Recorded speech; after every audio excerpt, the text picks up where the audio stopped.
Hello students, I am Bhanu Anand. मैं आज आपके लिए 10th क्लास की साइंस के इंपॉर्टेंट क्वेश्चन लेके आई हूँ जो कि पेपर में डेफिनेटली आएंगे। तो ये क्वेश्चन चैप्टर वाइज हैं। चैप्टर 1 में से फर्स्ट क्वेश्चन है, why does magnesium ribbon be clean before burning in air? Why does colour of copper sulphate solution fade away when air nail dipped in it? What is the difference between exothermic and endothermic reactions? ये definition wise भी पूछे जा सकते हैं आपसे। Definition of combination reaction, decomposition, dissociation, displacement, double displacement, oxidation, reduction, ये definition आ सकती हैं और इनके एग्जाम्पल भी लिखने हैं। Why do iron article be paint?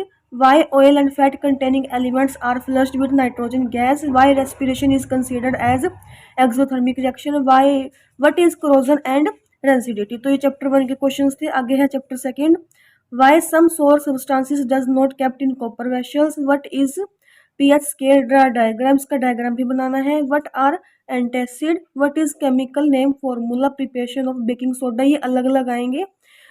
Preparation baking powder की अलग आएगी, वॉशिंग सोडा की अलग, प्लास्टर ऑफ पेरिस की अलग, ब्लीचिंग पाउडर की अलग।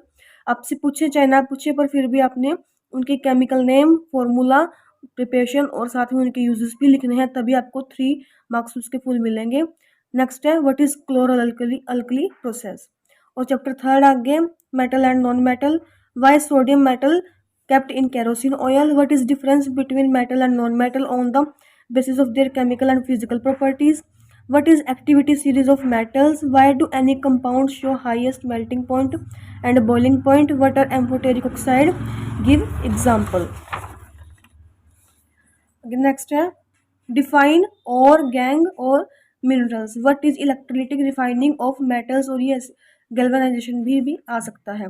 चैप्टर 4 है, carbon and its compound. Nomenclature with IUPAC और common names of carbon compound. IUPAC में भी पूछा जा सकता है और कॉमन नेम भी पूछा जा सकता है। Electron dot structure of carbon compound, आपको कंपाउंड दे दिया जाएगा, उसमें आपने इलेक्ट्रॉन डॉट स्ट्रक्चर बना के दिखाना है।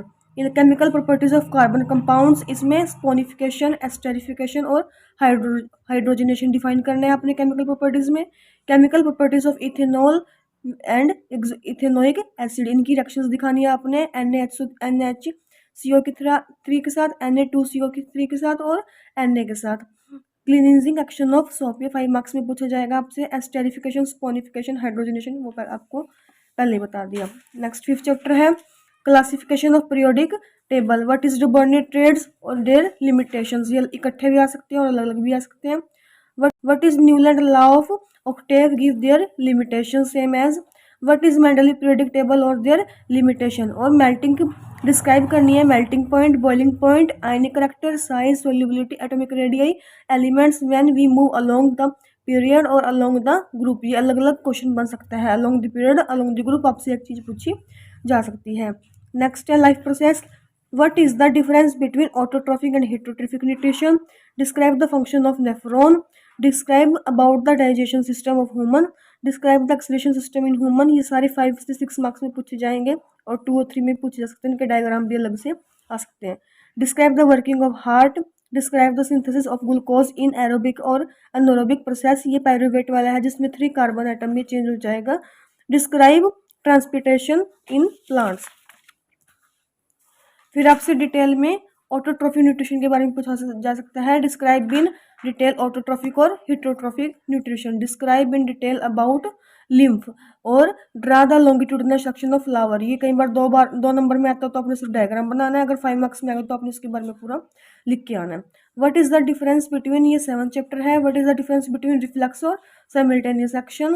What is spinal cord? Describe with the diagram. What is reflex arc? Describe it with diagram.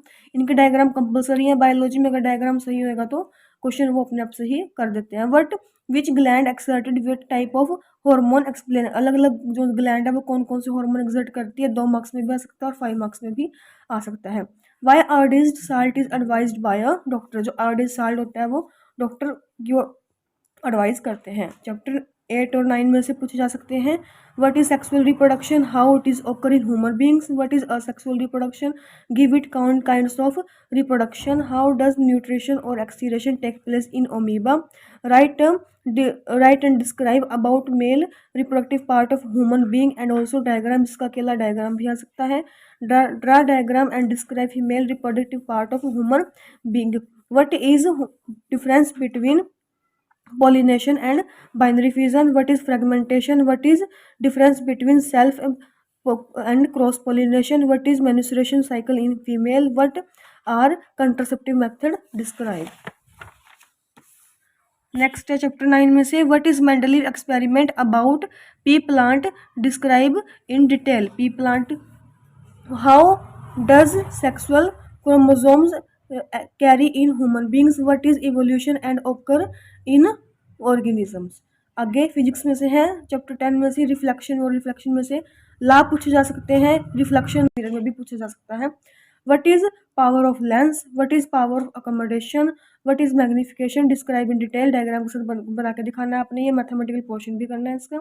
Right about image when object is placed between F and C, beyond F and C, at the origin, जहाँ पे भी ये सारे छोटे छोटे point है इसके, ये हर केस में आ सकता है, चाहे मिरर के केस में आए चाहे लेंस के केस में आए, दोनों केस में आ सकता है, कनकेव और कन्वेक्स दोनों। तो आपने ये पूरा क्वेश्चन तैयार करके जाना है, ये बुक में शायद लॉन्ग क्वेश्चंस में है ये। Human eye and colourful world next chapter है what is myopia, hypermetropia and draw diagram. और इस साइटिडाइटिस भी आ सकता है कि क्या आँख को कौन से रोग लग जाते हैं, इस तरह से भी क्वेश्चन ये आ सकता है, डायरेक्ट नहीं भी आएगा कई बार। Describe and draw diagram of human eye, what is dispersion take place in case of prism and double prism, how does scattering of light take place, why does the colour of sky appear blue, where how does star twinkle, what is the reason behind delay sunset or delay sunrise। Next electricity में से है on what factor resistance depend, describe connection in parallel series और parallel और series में, describe ओम law. ओम law में आपने graph भी बना के आना है। 12th चैप्टर है आगे why does iron and toaster are made up of alloy rather than metal, why is earthing of wire, what is earthing of wire, what it need to do, इसको जरूरत क्यों पड़ी करने की। चैप्टर 13 है what is right hand thumb rule, Fleming's left hand thumb rule, Fleming right hand rule और Fleming right hand thumb rule. ये दो नंबर में आपसे पूछे जा सकते हैं, कई बार इकट्ठे भी आ जाते हैं question.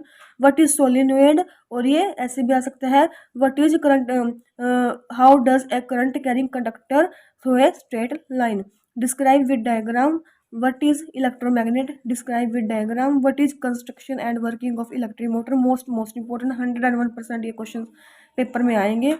What is construction of working of electric generator, what is magnetic lines of force. Chapter 14 है what is limitations of fossil fuels, describe diagram working of hydro power plant, biogas, wind mill, what is solar cooker, what is charcoal and describe it's advantage, what is good source of energy. और chapter 15 और 16 में से बनते हैं what are biodegradable और non biodegradable substances, what is 5RS rules, what is ozone layer, what is acid rain, what is global warming, what are primary, secondary and tertiary consumers, what is trophic level, what is rain harvesting water and their disadvantage, describe its advantage, what is good source of energy। और chapter 15 और 16 में से बनते हैं what are biodegradable or non biodegradable substances, what is 5RS rules, what is ozone layer, what is acid rain, what is global warming, what are primary, secondary and tertiary consumers, what is trophic level, what is rain harvesting water and their disadvantage। तो so students ये पूरी 10th science में से सारे questions हैं और 101% इसमें से क्वेश्चन आएंगे। ये पिछले 10 सालों में क्वेश्चन आए हुए हैं। अगर स्टूडेंट्स लास्ट टाइम में भी इसको कर लेते हैं तो डेफिनेटली वो बहुत अच्छे नंबरों से पास हो जाएंगे। So students all the best.